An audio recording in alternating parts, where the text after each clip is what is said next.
Hey everybody, Sean Halley here. I was posting on a chat room the other night about my new pedalboard and how excited I was about it, and it came off kind of complex, so some people asked me for a video, and I had the lights and cameras and stuff set up for some things I was doing at work. So I figured I'd take 15 minutes and take you through it. So it's a pedalboard. This is my little praise rig. I was just making some sounds tonight. I figured this was a good time. So it's my pedalboard hooked up over 4-wire to a custom Wagner Duende combo, which is unbelievable. Jorg and Reinhold went through and modified a bunch of stuff for me. It's boosted to 22 watts. The effects loops are moved to a more traditional place.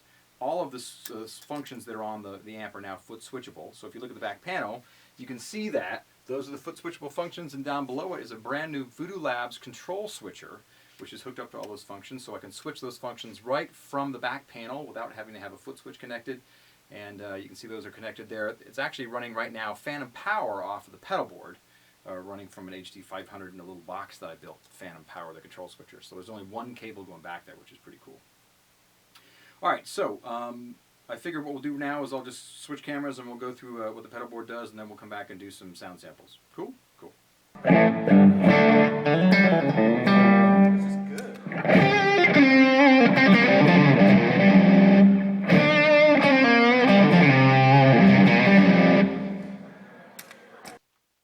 Alright, so going through the pedalboard from in to out, you start with the Line 6 Relay G50 wireless, which is great, and that goes right into the pedalboard interface.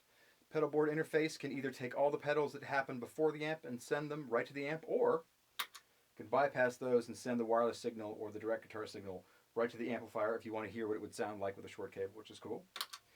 This guy sends both send and return for the amp as well off one multi-pair cable.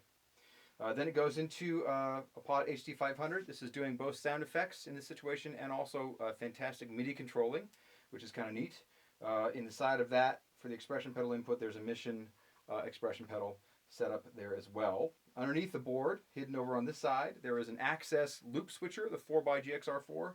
So there are 4 pedals in that loop, a Maxon SD9 for thick gain, a Coffin blood drive for like a pretty rat. If you haven't heard it, you should. And also an Empress, the Red Witch moon phaser, which is there.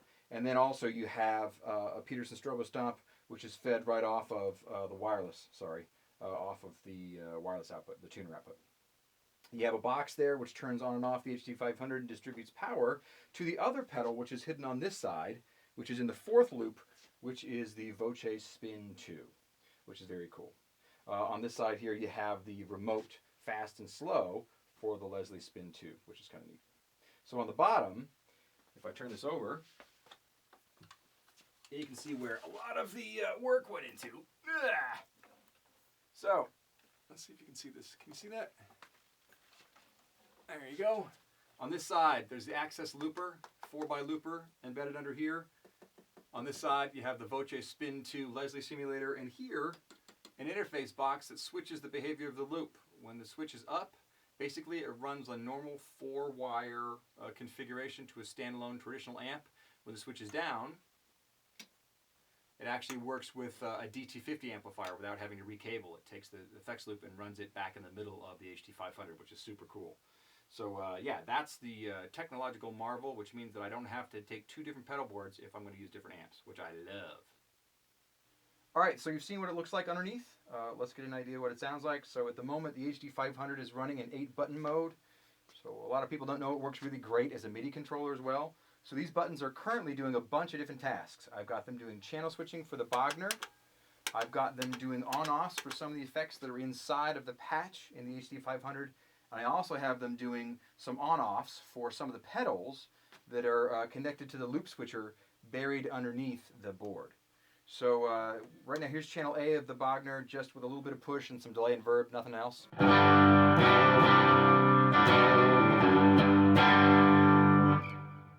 Oh, it's lovely.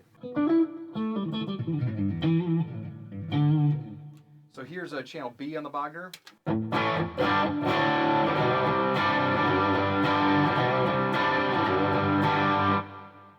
Now I've got the gain boost as well, but it's just not in this patch. Next to that, you have the compressor that's inside the HD 500.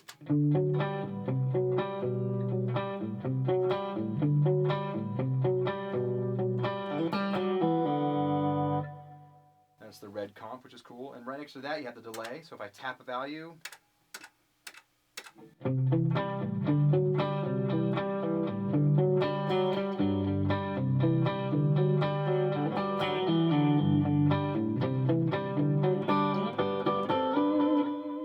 cool.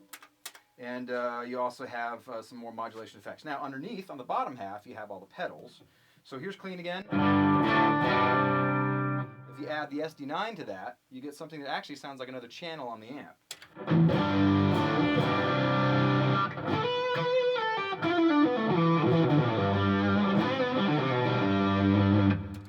Then you have that coffin case blood drive.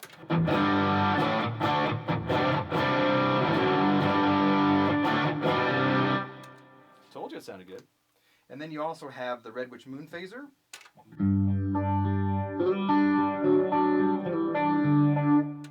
And the vibrato on the amp. If you pop down to another patch, you have, maybe you add some compression and some delay and the SD9. Now you get more of a poppy thing.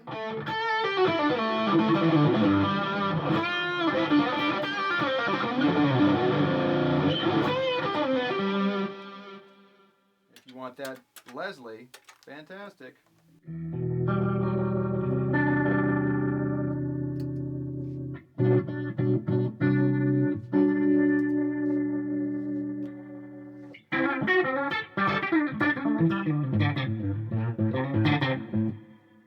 Kind of fun. So if you had any idea or had any question on what it sounded like, just straight to the amp. Here is through all the pedals and everything. And here's direct.